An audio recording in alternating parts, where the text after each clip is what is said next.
ഏട്ടാ അമ്മക്ക് ഇഷ്ടമുള്ള ചിക്കൻ വരട്ടിയതും ക്യാബേജ് വരണം മുളകിട്ട് പപ്പടവും റെഡിയാ. ഇനി എന്താ ഉണ്ടാക്കണ്ടേ? ഭയങ്കര കാര്യത്തിലാണല്ലോ. അമ്മേനെ സോപ്പിടാനുള്ള പരിപാടിയാ? ഓ പിന്നെ സോപ്പിടാനൊന്നുമല്ല, നമ്മുടെ അടുത്തേക്ക് അമ്മ ആദ്യമായിട്ട് വരല്ലേ, അപ്പൊ പിന്നെ എനിക്ക് എന്താന്നറിയില്ല, ഒരു ടെൻഷനോ. അത് പിന്നെ അമ്മക്ക് സഹിക്കാൻ പറ്റുമോ? അമ്മയുടെ ഓമന പുത്രനെ അടിച്ചിട്ട് പോയോളല്ലേ നീ.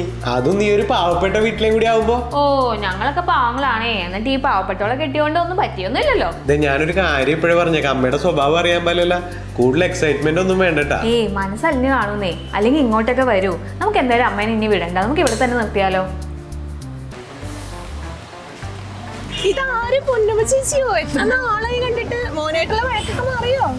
എന്തൊക്കെ ചെയ്താലും പറഞ്ഞാലും അവൻ എന്റെ മോനായി പോയില്ലേ, എനിക്ക് അങ്ങനെ ഉപേക്ഷിച്ച് കളയാൻ പറ്റുമോ? ഒരിക്കലും അവിടെ രാജാത്തിനെ പോലെ ജീവിക്കണെന്നൊക്കെ ഞാൻ കേട്ട് ഒന്ന് കണ്ടു കളയാൻ നോക്കുക. അവൻ ഇപ്പൊ ജീവനോടെ ഉണ്ടോ, ചക്രശ്വാസം വലിച്ചു കഴിക്കണോ ദൈവത്തിന് അറിയാം. ഒന്ന് പോയി നോക്കട്ടെ. ശരി പൊന്നമ്മച്ചിയല്ലേ, ഞാൻ അങ്ങോട്ട് വരാം. അമ്മേ അവനില്ലേ, ഏറ്റവും കുറച്ച് സാധനങ്ങൾ മേടിക്കാൻ കടയിൽ പോയേക്കോ. ഇപ്പൊ വരും അമ്മ ഇരിക്കും. ഓ ഇരുന്നോളാ. ഇവള് പറഞ്ഞിട്ടാണല്ലോ എനിക്ക് എൻ്റെ മോൻ്റെ വീട്ടിലിരിക്കുക. അമ്മയ്ക്ക് എന്താ ചായ ആണോ അല്ലെങ്കിൽ കാപ്പി, അല്ലെങ്കിൽ ഇപ്പൊ ഇത്രയും സമയമില്ലേ, ചോറ് എടുക്കാം അല്ലേ? ഓ എനിക്കിപ്പോ ഒന്നും എടുക്കണ്ട, ഞാൻ അവൻ വരുമ്പോ അവന്റെ കൂടെ ഇരുന്ന് കഴിച്ചോളാം. അന്ന് വീട്ടിലൊക്കെ കയറി വന്ന പോലെ ഒന്നും അല്ലല്ലോ ഇപ്പൊ. കോലമൊക്കെ അങ്ങ് നന്നായിട്ട് മാറിയിട്ടുണ്ടല്ലോ, നല്ല ഭക്ഷണമൊക്കെ കഴിക്കാൻ തുടങ്ങിയല്ലേ.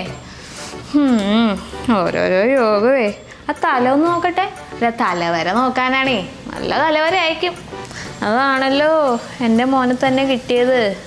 കുടിലിൽ നിന്നും കൊട്ടാരത്തിലേക്ക്.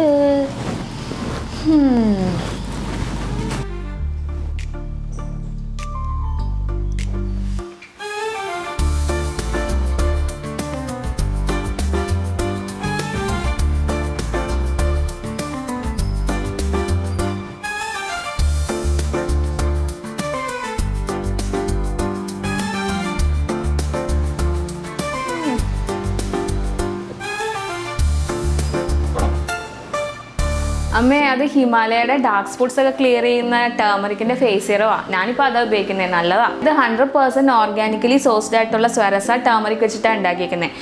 2% നയാസിനമൈഡ് ഉണ്ട്, 10% ഗ്ലൈക്കോളിക് ആസിഡും ഉണ്ട്. നമ്മുടെ ഫേസിലുള്ള ഡാർക്ക് സ്പോട്ട്സ് ഒക്കെ നന്നായിട്ട് റിഡ്യൂസ് ചെയ്യും, പിന്നെ റേഡിയൻസ് ഒക്കെ കൂട്ടും, ഡൾനെസ് ഒക്കെ കുറയ്ക്കും. ഞാനാണെങ്കിൽ ഇതിപ്പോൾ ഡെയിലി 2 പ്രാവശ്യം ഉപയോഗിക്കാറുണ്ട്. ഒരു 2-3 ഡ്രോപ്സ് എടുത്തിട്ട് നമ്മുടെ ഫേസിലും നെക്കിലൊക്കെ ഒന്ന് പുരട്ടുക. പിന്നെ പുറത്തൊക്കെ പോകണമെങ്കിൽ ഒരു സൺസ്ക്രീനും കൂടി ഉപയോഗിച്ചാൽ മതി, നല്ല റിസൾട്ടാണ് കിട്ടുന്നത്. നമുക്ക് വേണമെങ്കിൽ തന്നെ ഓർഡർ ചെയ്തോ. ആമസോണിലും നൈക്കയിലും ഹിമാലയുടെ വെബ്സൈറ്റിലൊക്കെ അവൈലബിൾ ആണ്. ഇപ്പോഴാണെങ്കിൽ ഒരു 30% ഓഫ് നടക്കുന്നുണ്ട്.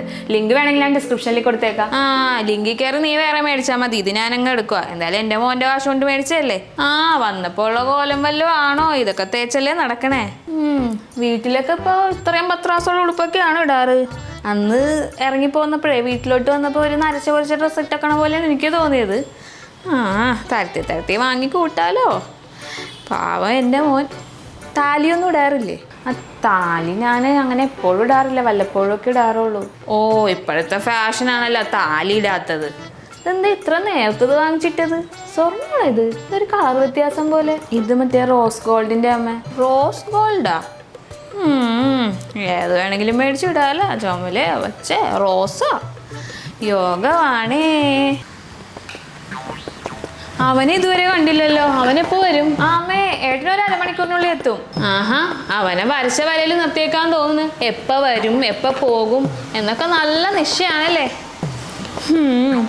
നിനക്കറിയോ, സതീശൻ്റെ മോനായിട്ട് ഞാൻ എല്ലാം പറഞ്ഞുറപ്പിച്ച് വെച്ചതാ. അപ്പോഴാണ് നിങ്ങളുടെ ഒരു ഇൻസ്റ്റാഗ്രാം പ്രണയം. ഒന്നും പറയണ്ട. എൻ്റെ സതീശൻ്റെ മോള് ജീവിക്കേണ്ട വീടല്ലേ. നിനക്ക് ആ യോഗം ഇരുന്നത്. അതൊക്കെ പറഞ്ഞാൽ എനിക്ക് ടെൻഷൻ കയറും. നീ ഒരു കാര്യം ചെയ്യ്, ഒരു ചായ വെക്ക്.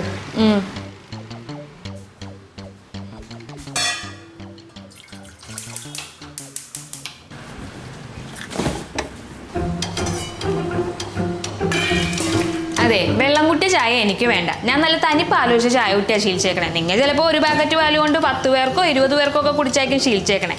എനിക്കത് വേണ്ട. വെള്ളം ഒഴിക്കാത്ത പാലിൽ ലേശം കടുപ്പം, കുറേ മധുരം, അതാ എൻ്റെ കണക്ക്. വെച്ചോ.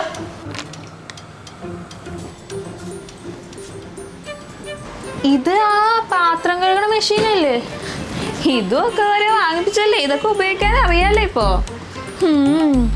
വീട് ഞാൻ കണ്ടിട്ടുണ്ട്, ആ വളവിലുള്ളതല്ലേ.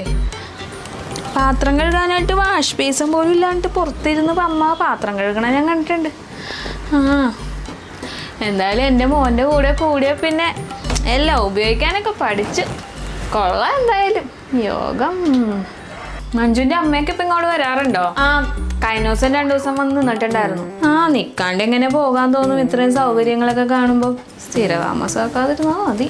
ചായ തിളക്കുന്നു. സരിതേ, സരിതേ. ആ പൊന്നമ്മ ചേച്ചി വന്നോ? ഞാനാണെങ്കിൽ അങ്ങോട്ട് വരാനിരിക്കുന്നു. പണിയാണെങ്കിൽ ഒന്നും കഴിഞ്ഞിട്ടില്ലെന്നേ. ഓ, അത് കുഴപ്പമില്ലെന്നേ. കേറി ഇരിക്കേ. ഓ, ഞാൻ ഇവിടെ ഇരുന്നോളാം. എന്തായാലും പൊന്നമ്മ ചേച്ചി ഇപ്പോഴെങ്കിലും വന്നല്ലോ, നന്നായി. എന്തിനീ വാശി വരികയൊക്കെ? അവരൊക്കെ എന്തായാലും നന്നായിട്ടാ ജീവിക്കുന്നത്, അതുപോലെ. അവള് നന്നായിട്ടാ ജീവിക്കണേന്ന് പറ. എന്തൊക്കെ സൗകര്യങ്ങളാ, വീട്, കാറ്, ഒരു തരി പൊന്നില്ലാതല്ലേ വീട്ടിലോട്ട് കയറി വന്നത്. ഇപ്പൊ ജീവിക്കണതോ രാജാത്തിനെ പോലെ. അതാ വന്ന വഴിക്ക് ഞാൻ അങ്ങോട്ട് പറഞ്ഞു വിട്ടത്. പിന്നെ ഞാൻ ഇപ്പൊ വന്നത് എൻ്റെ മോനെ ഓർത്തിട്ടാ. അവൾക്ക് എന്താ ലോട്ടറി അല്ലേ, ലോട്ടറി. ആ ലോട്ടറിയുടെ കാര്യം അറിഞ്ഞില്ലേ? ഹാ, ലോട്ടറി എന്ന് പറഞ്ഞത് അതല്ല. അവൾക്കൊക്കെ സ്വപ്നം കാണാൻ പറ്റുമോ ഇതുപോലത്തെ വീടൊക്കെ? നീ അവളുടെ വീടൊന്നും കണ്ടിട്ടില്ലല്ലോ. ഒരു കുഞ്ഞു മുറി, ഒരു ചായ പോലത്തെ അടുക്കളയുമാണ് ആകെ ഉള്ളത്. പിന്നെ ഇപ്പം എങ്ങനെയാ താമസിക്കണേന്ന് ഓർത്താ. അതാണ് ഞാൻ പറഞ്ഞത് അവൾക്കും അവളുടെ വീട്ടുകാർക്കും ലോട്ടറി അടിച്ചതാണെന്ന്.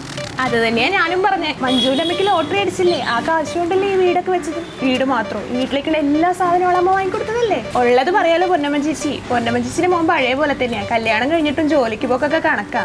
പിന്നെ ആ പെങ്കൊച്ചിന് ഒരു ജോലി ഉള്ളതുകൊണ്ട്. ശരിക്കും ലോട്ടറി അടിച്ചതേ പൊന്നമ്മ ചേച്ചിയുടെ മോൻ തന്നെയാ. പൊന്നമ്മ ചേച്ചി, പൊന്നമ്മ ചേച്ചി.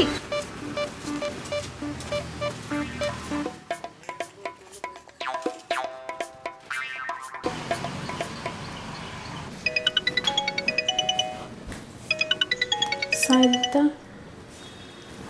ആ, സരിതേ. ഹലോ മഞ്ജു, നീ ലോട്ടറി അടിച്ച കാര്യം അമ്മേനോട് പറഞ്ഞില്ലേ? ആ, ഞാനൊന്നും പറയാനൊന്നും പോയി. ആ, ഞാനിപ്പോ അമ്മേനോട് പറഞ്ഞപ്പോ അമ്മ ഇഞ്ചി അടിച്ച പോലെ അങ്ങോട്ട് പോന്നിട്ടുണ്ട്. ദൈവമേ. ആ, ശരി ശരി, എന്നാ നീ കട്ട് ചെയ്തോ. ശരി, വരട്ടെ. ആ, നീ എത്തിയായിരുന്നോ? ഇതാര് പൊന്നമ്മേ? എന്താണ് വഴക്കൊക്കെ മാറിയാ? എനിക്കറിയാമല്ലോ പൊന്നമ്മക്ക് അധികം നാള് വഴക്കിട്ടിരിക്കാൻ പറ്റൂലെന്ന്. എടാ, ഞാൻ എന്നാ എങ്ങോട്ട്? അമ്മ എവിടെ പോണ്? അമ്മ കുറച്ചാൾ നിന്നിട്ട് പോയാതി. മഞ്ജു, മുറി കാണിച്ചു കൊടുത്തേ. വാമൻ. അമ്മ ഈ റൂമിൽ കിടന്നോ? എൻ്റെ അമ്മ വരുമ്പോൾ ഈ റൂമിലാണ് കിടക്കാറുള്ളത്. സരിത എല്ലാ വിശേഷങ്ങളൊക്കെ പറഞ്ഞോ? എ സി ഇടണോ അമ്മേ? 5 സ്റ്റാർ റേറ്റിംഗ് ഉള്ള എ സിയാ. അമ്മയ്ക്ക് ഒരേ നിർബന്ധമായിരുന്നു വാങ്ങിക്കുമ്പോൾ ഏറ്റവും നല്ലത് തന്നെ വാങ്ങിച്ചു തന്നോ എന്നുള്ളത്. ഞങ്ങൾ പിന്നെ ഈ എ സിയിലൊന്നും കിടന്നിട്ടില്ലല്ലോ അമ്മ. ഇപ്പോഴല്ലേ ഇതിൻ്റെയൊക്കെ ഒരു സുഖ സൗകര്യങ്ങളൊക്കെ മനസ്സിലാക്കുന്നേ. എന്നാ അമ്മ കിടന്നോ? നല്ല പതുമയുള്ള ബെഡല്ലേ. എൻ്റെ അമ്മയുടെ സെലക്ഷനാ. ഞങ്ങളൊക്കെ ഈ പുല്ലുവായലല്ലേ അമ്മ കിടന്നിട്ടുള്ളൂ. ഇപ്പോഴല്ലേ ഇതിൻ്റെ സുഖമൊക്കെ മനസ്സിലാക്കുന്നേ. ഞാൻ ഏട്ടന് ഫുഡ് കൊടുക്കട്ടെ. എന്നാ മോള് അവന് ഭക്ഷണം എടുത്ത് കൊടുക്ക്. അമ്മ അതെ ഇപ്പം വരാം. വേണ്ടായിരുന്നു, എന്തൊക്കെ പറഞ്ഞു ഊറ്റിയോ. എടാ മോനെ, നിനക്കിപ്പോഴും അമ്മേനോട് ദേഷ്യമാണോ? എടാ, എനിക്ക് എങ്ങനെ ദേഷ്യം വരാതിരിക്കും? ഒരു സുപ്രഭാതത്തിന് ഞാൻ ഒട്ടും പ്രതീക്ഷിക്കാത്തൊരു പെണ്ണിനെ വീട്ടിൽ കയറ്റിക്കൊണ്ടുവന്നാൽ കയറ്റാൻ പറ്റുമോ എനിക്ക്? കുഞ്ഞുനാൾ മുതൽ ഞാൻ നിന്നോട് പറഞ്ഞതല്ലേ ആ സതീശൻ്റെ മോളുടെ കാര്യം. എല്ലാം പറഞ്ഞുറപ്പിച്ച് വെച്ചതല്ലേ. ഇപ്പോഴും ഞാൻ ആ സതീശൻ്റെ മുഖത്ത് നോക്കാറില്ല. അതറിയാവോ നിനക്ക്? ഞാൻ അന്നേ പറഞ്ഞല്ലേ നടക്കൂലെന്ന്. നിനക്ക് കുറച്ചും കൂടി ഒരു നല്ല വീട്ടിലെ പെണ്ണിനെ ഇറങ്ങിക്കൊണ്ട് വരായിരുന്നില്ലേടാ. ആ, കഴിഞ്ഞ കാര്യം പറഞ്ഞിട്ട് ഇപ്പം ഇനി എന്ത് ചെയ്യാനാ? നിനക്കൊരു അനിയത്തി ഉണ്ട്, അതിനെപ്പറ്റി നീ വല്ല ഓർക്കണുണ്ടോ? ഓ, അവളിപ്പോൾ ആകെ കഷ്ടത്തിലാടാ. എന്തെല്ലാം ബിസിനസ് അവളുടെ ഭർത്താവ് ചെയ്തു, ഒന്നും ശരിയായില്ല. ഇവ പുതിയ എന്തോ തുണിയുടെ ബിസിനസ് തുടങ്ങാനാ. കാശൊന്നും ശരിയായിട്ടില്ലടാ.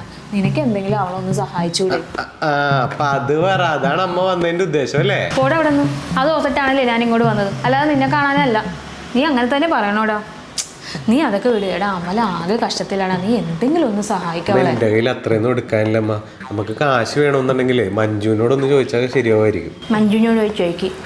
എടാ, നീ ഇപ്പോഴും ജോലിക്കൊന്നും പോവാറില്ലല്ലേ?